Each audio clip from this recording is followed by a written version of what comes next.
and for their wars, but we fought them anyway. Not because we were commanded to, not because we were bound by crowns or thrones, but because we believed. We believed in something greater than power, greater than fear. We believed in home, a place untouched by greed, where the wind carried laughter instead of ash, where the nights were quiet and the stars felt close enough to reach. That was the world we protected. Not kingdoms, not kings, but people. Families who never held a blade, children who had never seen fire fall from the sky, souls who still believed tomorrow would come gently. And I swore that no war would ever reach them. I swore I would stand between them and everything that tried to take them away. And for a time, I kept that promise. The fall. The war came like a storm that never asked permission. It did not knock, it did not warn, it consumed. Steel clashed against steel. The sky burned with fire that did not belong to the sun, and the earth itself trembled beneath the weight of men who had forgotten what they were fighting for. We stood anyway, outnumbered, outmatched, but not broken. Because behind us was everything.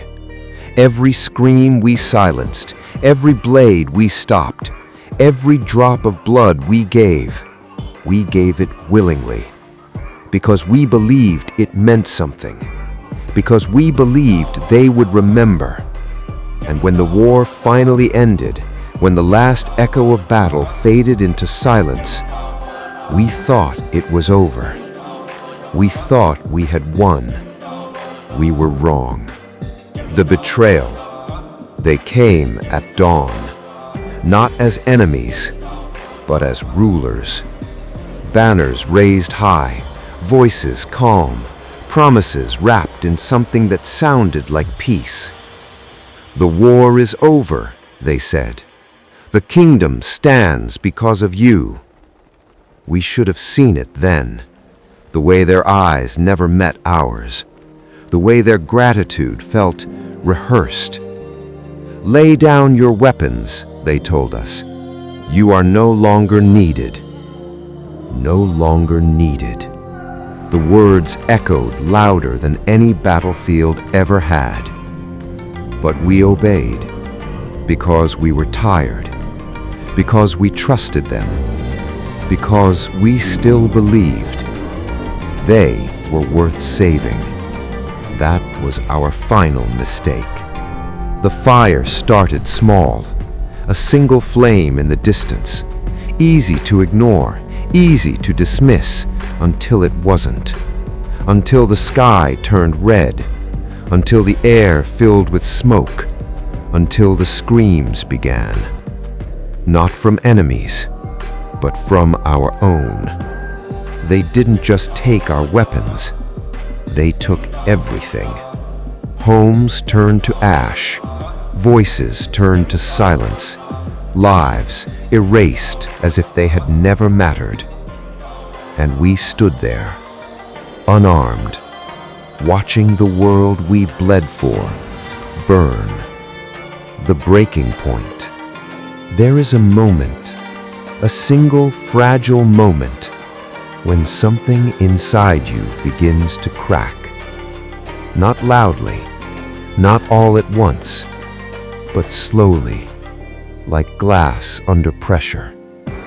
You don't notice it at first. You tell yourself you can endure, that you can survive this too. But then, you see something you cannot unsee. A face, a voice, a memory slipping away in flames. And suddenly, everything you were, everything you believed, everything you fought for, means nothing.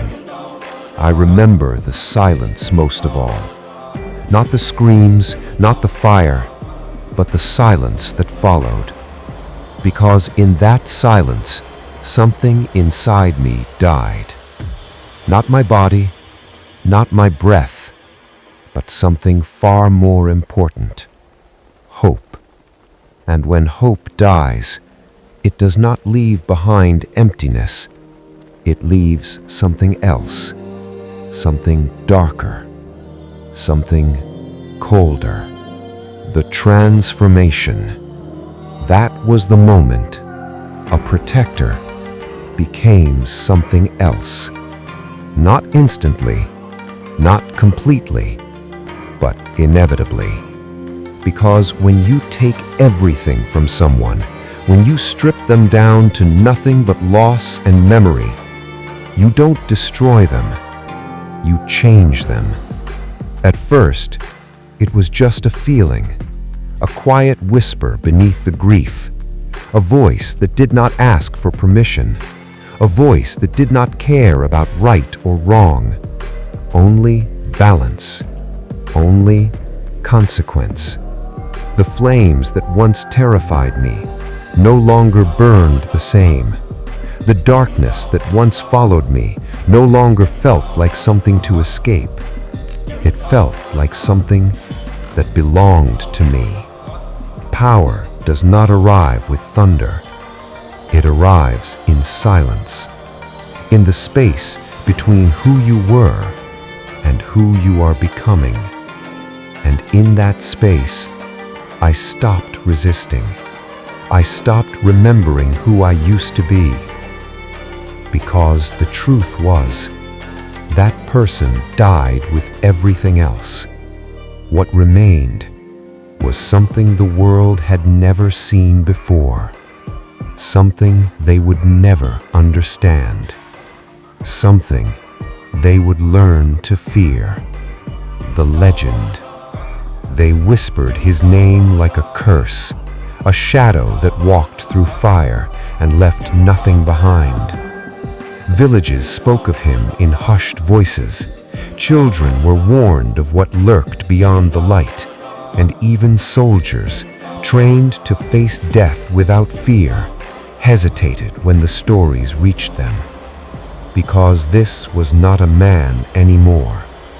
This was consequence. This was what happens when you betray something that was never meant to break.